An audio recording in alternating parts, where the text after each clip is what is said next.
केंद्र राज्य संबंधों में तनाव के प्रमुख कारण। भारत की राजनीति में केंद्रीकरण तथा विकेंद्रीकरण की शक्तियां टकराती रही है और इसी के अनुसार केंद्र राज्य संबंध भी बदलते रहे हैं। ऐसे कुछ प्रमुख मुद्दे निम्नलिखित हैं जिन पर केंद्र राज्य संबंध तनावपूर्ण हुए हैं। राज्यपालों की नियुक्ति तथा उनकी भूमिका के संदर्भ में 356 के अत्यधिक प्रयोग से राज्यों की केंद्र पर वित्तीय निर्भरता के संबंध में योजना आयोग की भी महत्वपूर्ण स्थिति थी, जिनमें राज्यों का दखल लगभग न के बराबर था। अखिल भारतीय सेवाएं, जिससे राज्य प्रशासन के सभी ऊंचे पद इन अधिकारियों से भरा जाना, राज्य सूची के विषयों पर केंद्र का दखल, राज्यों में केंद्रीय बलों की तैनाती एवं अन्य मुद्दे। कुछ अन्य मुद्दों पर भी राज्यों को शिकायत रही है, जैसे जिन राज्यों में विरोधी दलों की सरकारें होती है उनके साथ वित्तीय आवंटन में भेदभाव किया जाता है। इसके अतिरिक्त केंद्र सरकार को जिस क्षेत्रीय दल से समर्थन की उम्मीद होती है उस दल द्वारा शासित राज्यों को विशेष अनुदान दिए जाने के उदाहरण भी दिखते हैं। क्योंकि संचार केंद्र सूची का विषय है, इसलिए केंद्र सरकार इलेक्ट्रॉनिक मीडिया का प्रयोग अपने हितों के अनुसार करती है। जिस समय दूरदर्शन पर सरकार का एकाधिकार था और निजी चैनल नहीं थे, उस समय यह शिकायत ज़्यादा प्रबल रूप में सुनी जाती थी। अनुच्छेद 256 के तहत केंद्र सरकार राज्यों को कई बार ऐसे निर्देश देती है जो सरकार की स्वायत्तता को बाधित करते हैं। यदि राज्य इन निर्देशों को न माने तो अनुच्छेद 356 के प्रयोग का खतरा मंडराता रहता है। कुछ मामलों में केंद्र सरकार ने किसी राज्य के मुख्यमंत्री के विरुद्ध जांच आयोग स्थापित किया है, जिसे राज्यों ने अपनी स्वायत्तता पर हमले की तरह माना है। केंद्र राज्य संबंधों का स्वस्थ रहना संघात्मक ढांचे के दीर्घजीवी होने की अनिवार्य शर्त है। अभी केंद्र राज्य संबंध पूर्णतः परिपक्व व स्थिर नहीं हुए हैं। सरकारी आयोग व पूंजी आयोग ने अंतर्राज्यीय परिषद तथा अन्य संवैधानिक निकायों का समुचित प्रयोग करके केंद्र राज्य संबंधों को सुधारने की बात की है। नेक्स्ट है, स्वाधीनता के बाद से केंद्र राज्य संबंधों के विकास का अध्ययन करें तो उसे कुछ कालों में बांटकर देखा जा सकता है। 1952 से 1967 का दौर, इस दौर को केंद्रीकृत संघवाद का दौर कहा जाता है। इसकी प्रमुख विशेषता यह थी कि केंद्र तथा राज्यों में कांग्रेस पार्टी का वर्चस्व अपवाद के रूप में केरल जैसे कुछ ही राज्य थे जहां किसी अन्य दल का शासन कायम हुआ था। इस पूरे दौर में एक दलीय प्रभुत्व के कारण केंद्र राज्य संबंधों की व्यवस्था दलीय आधार पर ही चलती रही। कांग्रेस पार्टी के भीतर होने वाले फैसले ही केंद्र व राज्यों के संबंध निर्धारित करते थे। जिन राज्यों में गैर कांग्रेसी सरकारें थी उन पर राज्यपालों के माध्यम से दबाव बनाया जाता था और कभी कभी उन्हें बर्खास्त भी किया जाता था। 1959 में केरल की वामपंथी सरकार की बर्खास्तगी इसी प्रवृत्ति का उदाहरण था। नेक्स्ट है 1967 से 1971 का दौर। यह आम चुनाव में पहली बार कांग्रेस की स्थिति कमजोर हुई थी। 1967 में केंद्र में तो किसी तरह उसकी सरकार बच रही, पर 17 में से 9 राज्यों में गैर कांग्रेसी सरकारें स्थापित हो गई। एक दलीय वर्चस्व कम होने का स्वाभाविक परिणाम था कि राज्यों का पक्ष मजबूत होने लगा।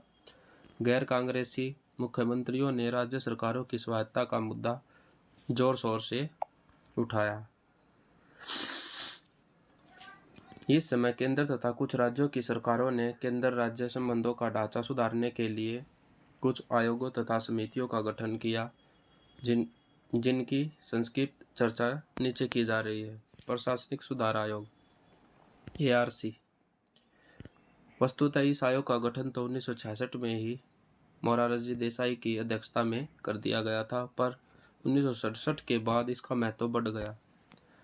मोरारजी देसाई के उप प्रधानमंत्री बनने पर के हनुमैथे इसके अध्यक्ष बने। 1969 में आयोग की अंतिम रिपोर्ट आई, जिसमें केंद्र राज्य संबंधों को सुधारने के लिए 22 सिफारिशें दी गई। केंद्र सरकार ने इस रिपोर्ट पर अमल नहीं किया और आयोग की प्रमुख सिफारिशें निम्नलिखित थी। अनुच्छेद 263 के तहत एक अंतर राज्य परिषद का गठन किया जाना चाहिए। राज्यों को ज़्यादा वित्तीय संसाधन देने के उपाय किए जाने चाहिए। राज्यों में केंद्रीय बलों की नियुक्ति तभी की जानी चाहिए जब राज्य सरकार ने उसके लिए अनुरोध किया हो। राज्यपाल के पद पर गैर राजनीतिक व्यक्तियों की नियुक्ति होनी चाहिए जिसके पास सार्वजनिक जीवन प्रशासन का लंबा अनुभव है। राज्यों की विधायी शक्तियों पर केंद्र का दखल कम होना चाहिए। कुछ अन्य विषयों पर भी राज्यों को विधायी शक्ति मिलनी चाहिए। राजमन्नार समिति। तमिलनाडु की दुर्मुख सरकार ने 1969 में एक 3 सदस्यीय आयोग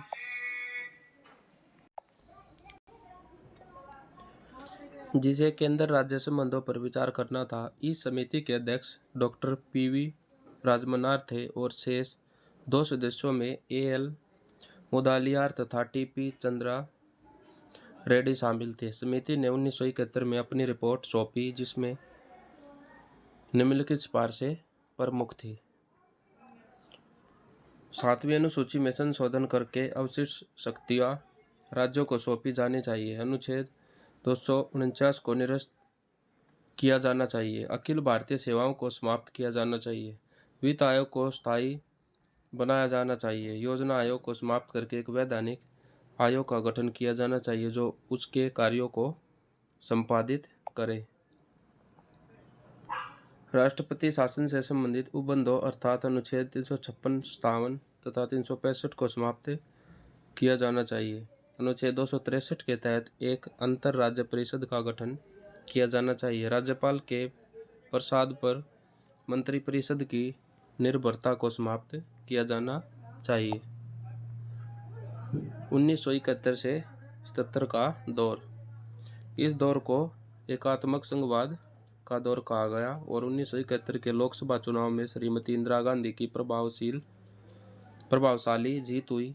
केंद्र सरकार के वर्षों की पुनर्स्थापना हुई। 1971 से 1977 तक श्रीमती इंदिरा गांधी का शासन लगभग निरंकुश रूप में चला, जिसमें अंतिम 2 वर्षों का आपातकाल भी शामिल है। इस दौर में संसदीय प्रणाली एक तरह से प्रधानमंत्रीय प्रणाली में रूपांतरित हो गई। इस समय संविधान में बहुत से संशोधन भी किए गए जिन्होंने केंद्र राज्य संबंधों को केंद्र के पक्ष में प्रभावित किया। 42वां संविधान संशोधन 1976 इस दृष्टि से एक नया संविधान लिखने जैसा था जिसने केंद्र सरकार तथा संसद की शक्तियां बेतहाशा बढ़ा दी। 1977 से 80 का दौर। 1977 के चुनाव में जनता पार्टी की सरकार बनी जो केंद्र की पहली गैर कांग्रेसी सरकार थी। इस सरकार में शामिल अधिकांश दल वही थे जो पहले राज्यों की ओर से स्वायत्तता की मांग उठा रहे थे। यह सरकार लगभग 2.5 वर्षों तक लड़खड़ाते हुए चली और 1980 में गिर गई। इतनी कम अवधि में केंद्र राज्य संबंधों में कोई संरचनात्मक बदलाव होना कठिन था। यह भी देखा गया कि सरकार ने अपने 2.5 वर्षों के कार्यकाल में राज्यों की स्वायत्तता के मुद्दे पर कोई विशेष बल नहीं दिया है। 1980 से 1989 का दौर। 1980 के लोकसभा चुनाव में श्रीमती इंदिरा गांधी को प्रचंड बहुमत हासिल हुआ। जनता पार्टी के विफल प्रयोग ने जनता में ऐसे गठबंधनों के प्रति अविश्वास का भाव भर दिया जिससे कांग्रेस पुनः पूरी ताकत के साथ सत्ता में लौटी। 1980 से 84 तक श्रीमती इंदिरा गांधी का कार्यकाल रहा और 84 से 89 तक श्री राजीव गांधी का, और 1984 में श्रीमती इंदिरा गांधी की हत्या के तुरंत बाद हुए लोकसभा चुनाव में श्री राजीव गांधी अभूतपूर्व बहुमत के साथ सत्ता में आए थे। स्वाभाविक है कि 9 वर्षों के इस दौर में केंद्र का वर्चस्व स्थापित रहा। राज्य सरकारों तथा क्षेत्रीय दलों की स्थिति प्राय कमजोर बनी रही। सरकारिया आयोग। इस आयोग का गठन जून 1983 में केंद्र राज्य संबंधों को सुधारने तथा राज्यों की स्वायत्तता संबंधी मांगों पर सिफारिश देने के लिए किया गया था। आयोग का गठन 1983 में सर्वोच्च न्यायालय के सेवानिवृत्त न्यायाधीश श्री R.S. सरकारिया की अध्यक्षता में किया गया। इस आयोग के अन्य 2 सदस्य थे, श्री B. शिवारमन और डॉक्टर S.R. सेन। इस आयोग ने केंद्र राज्य संबंधों के सुधार की दिशा में कुल 247 सिफारिशें दी। ये सिफारिशें केंद्र और राज्यों के वैधानिक, प्रशासनिक और वित्तीय संबंधों से संबंधित थे।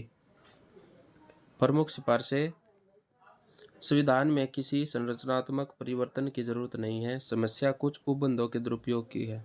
मजबूत केंद्र की स्थिति एकता, राष्ट्रीय एकता और अखंडता के लिए आवश्यक है, अतः राज्यों की मांग गलत है। अखिल भारतीय सेवाएं राष्ट्रीय एकीकरण में अत्यधिक सहायक है। इस व्यवस्था को मजबूत कर और ऐसी ही कुछ सेवाओं का सृजन किया जाना चाहिए। जहाँ तक संभव हो, केंद्र द्वारा राज्यों की सहमति के बाद राज्यों में केंद्रीय बलों की तैनाती की जानी चाहिए, लेकिन संकट के समय ऐसी सहमति अनिवार्य नहीं होनी चाहिए। अनुच्छेद 155 में संशोधन कर व्यवस्था की जानी चाहिए कि राज्यपाल की नियुक्ति से पहले संबंधित राज्य के मुख्यमंत्री से विचार विमर्श किया जाए। राज्यपाल की पदावधि 5 वर्ष समाप्ति से पहले असाधारण परिस्थितियों में ही हटाया जाना चाहिए। कराधान की शक्ति संसद में ही निहित रहनी चाहिए, जबकि अन्य शक्तियों की समवर्ती सूची में शामिल किया जाना चाहिए। राष्ट्रपति के विचार रखे गए विधेयक पर असहमति की स्थिति पर स्पष्ट कारण राज्य सरकार को बताया जाना चाहिए। अनुच्छेद 263 के तहत एक स्थायी अंतर्राज्यीय परिषद हो, जिसे अंतर सरकारी परिषद कहा जाना चाहिए। निगम कर की कुल प्राप्तियों को राज्यों के साथ निश्चित सीमा में बांटा जाना चाहिए। केंद्र तथा आयकर पर अधिभार उगाही नहीं करनी चाहिए, सिवाय विशेष उद्देश्य और सीमित समय के लिए। भाषागत अल्पसंख्यकों के लिए कमिश्नरी प्रारंभ करना चाहिए।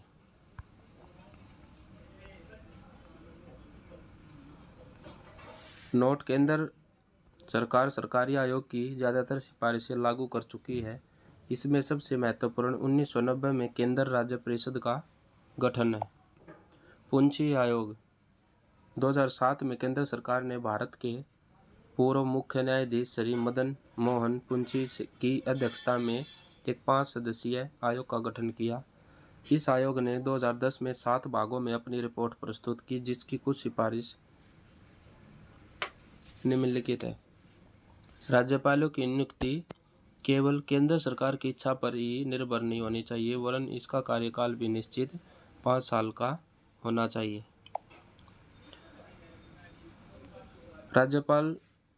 राज्यपालों की भूमिका सिर्फ संवैधानिक प्रावधान के अनुरूप ही होनी चाहिए, अर्थात उन्हें विश्वविद्यालय के कुलपति या अन्य वैधानिक पद धारण नहीं करने का प्रावधान किया जाना चाहिए।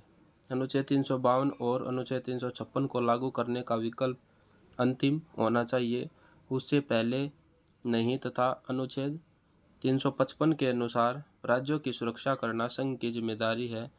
इसलिए इस संदर्भ में केंद्र के हस्तक्षेप को लेकर एक संवैधानिक एवं वैधानिक रूप रेखा बनाने का प्रावधान किया जाना चाहिए।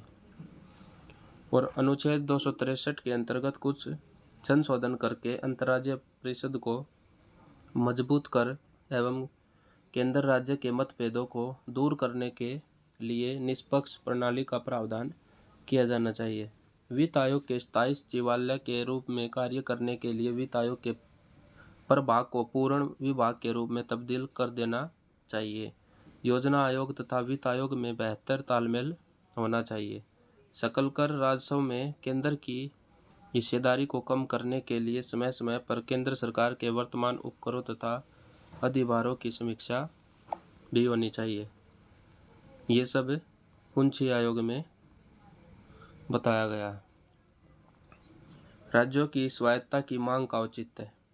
केंद्र राज्य संबंध के ऐतिहासिक विकास का विश्लेषण करने के बाद महत्वपूर्ण सवाल यह है कि क्या राज्यों को उनकी मांग के अनुसार और अधिक स्वायत्तता दी जानी चाहिए या केंद्र की वर्चस्व वाली वर्तमान व्यवस्था को ही बनाए रखा जाना चाहिए। राज्यों का तर्क सही है कि संविधान सभा ने जिन तात्कालिक चुनौतियों से निपटने के लिए केंद्रीकृत ढांचे पर बल दिया था वे अब प्रासंगिक नहीं रही है। अब राज्यों के पुनर्गठन की प्रक्रिया प्राय संतोषजनक स्तर पर पहुंच चुकी है और उत्तर पूर्व सहित लगभग पूरे देश में अलगाववादी आंदोलन कमजोर होते जा रहे हैं। सांप्रदायिकता की चुनौती भी उतनी विकट नहीं रही जैसे भारत पाक विभाजन के समय थी। इसलिए राज्यों की मांग का उतना हिस्सा जरूर स्वीकार किया जाना चाहिए जो संघात्मक ढांचे को स्वस्थ रखने के लिए जरूरी है। उदाहरण के लिए राज्यपालों की नियुक्ति व पदमुक्ति में राज्य सरकार की राय को महत्व दिया जाना चाहिए। राज्य सूची के विषयों पर केंद्र को हस्तक्षेप की नीति अपनानी चाहिए और समवर्ती सूची के विषयों पर भी कोशिश यही होनी चाहिए कि राज्य अपनी सहूलियत से कानून बनाए तथा केंद्र का हस्तक्षेप न्यूनतम अनिवार्य स्थितियों तक सीमित रहे। इसके अलावा राज्यों के वित्तीय स्वास्थ्य के लिए करारोपण की शक्तियों तथा कर राजस्व के वितरण जैसे मुद्दों पर भी व्यापक पुनर्विचार किया जाना चाहिए।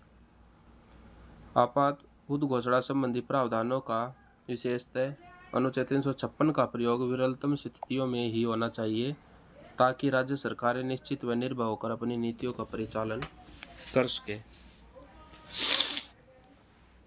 पर इस प्रक्रिया में यह नहीं भूलना चाहिए कि अभी भी भारत में राष्ट्र निर्माण की प्रक्रिया पूरी नहीं हुई है और उसका कमजोर पड़ना घातक सिद्ध हो सकता है।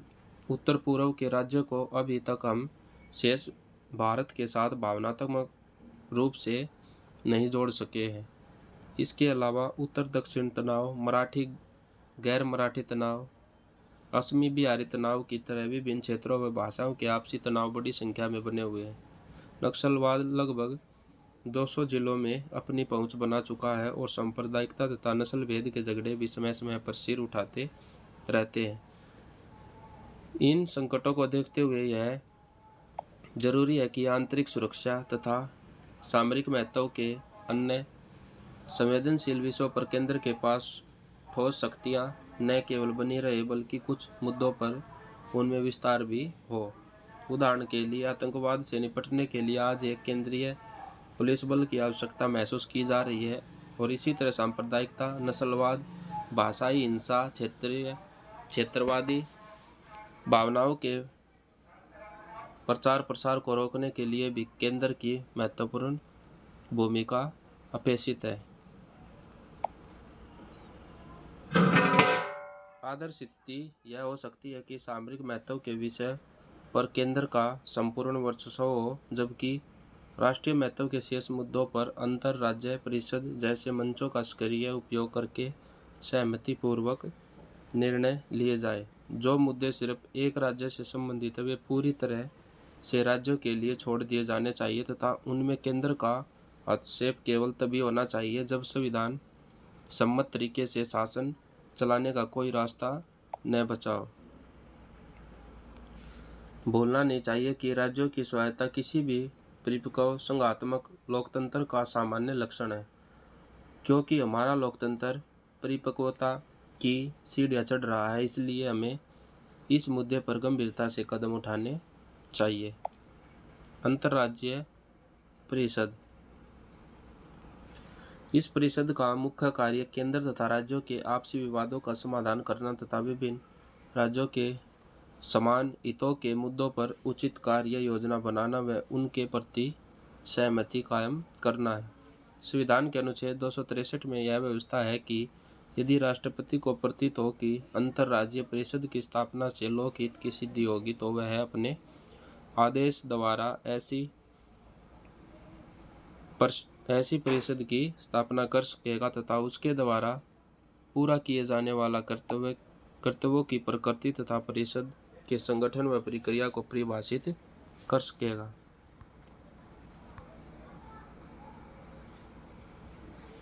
अनुच्छेद 263 के तहत अंतर्राज्यीय परिषद निम्नलिखित कर्तव्यों का निर्वहन करेगी। राज्यों के बीच उत्पन्न विवादों की जांच करना तथा सलाह देना, केंद्र और एक या एकाधिक राज्यों के सामान्य हित से संबंधित विषयों का अन्वेषण तथा विचार विमर्श करना, ऐसे किसी विषय पर सिफारिश करने और विशेषता नीति और कार्यवाही के अधिक अच्छे समन्वय के लिए सिफारिश करना। परिषद का गठन और वर्तमान स्थिति। मई 1990 को सरकारी आयोग की सिफारिशों के तहत जनता दल सरकार ने एक अध्यादेश के माध्यम से अंतर्राज्यीय परिषद का गठन किया, परंतु 1996 से केंद्र की राजनीति में गठबंधन का स्थायी दौर शुरू हुआ। क्योंकि परिषद की मांग राज्यों तथा क्षेत्रीय दलों द्वारा ही की जा रही थी, इसलिए स्वाभाविक तौर पर इस दौर में परिषद बहुत सक्रिय रही।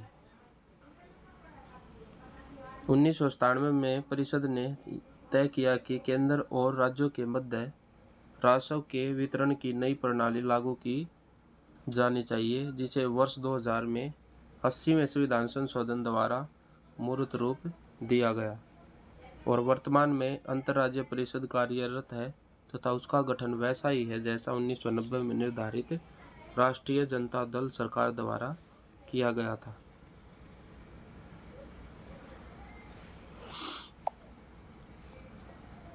अंतर्राज्यीय संबंध।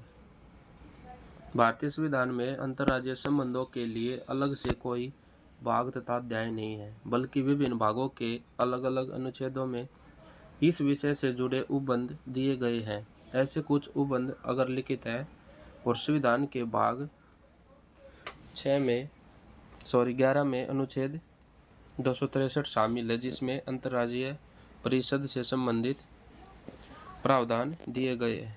भाग 11 में ही अनुच्छेद 262 नदी जल विवादों से संबंधित उपबंध का प्रावधान करता है और इसी भाग का अनुच्छेद 261 जो कि विभिन्न राज्यों को एक दूसरे की प्रशासनिक व न्यायिक कार्रवाई को वैधता प्रदान करने के लिए निर्देश देता है, अंतर्राज्यीय संबंधों के लिए महत्वपूर्ण माना जा सकता है। संविधान के भाग 13 में अनुच्छेद 301-307 तक विभिन्न राज्यों के बीच आपसी व्यापार एवं वाणिज्य से संबंधित प्रावधान दिए गए। भाग 5 में शामिल अनुच्छेद 131 में सर्वोच्च न्यायालय की मूल अधिकारिता के अंतर्गत विभिन्न राज्यों के मध्य होने वाले कानूनी मतभेदों का समाधान करने की शक्ति सिर्फ सर्वोच्च न्यायालय को दी गई है। अन्य संस्थाएं जो केंद्र संबंधों को प्रभावित करती है, जैसे क्षेत्रीय परिषद तथा पूर्वोत्तर परिषद आदि।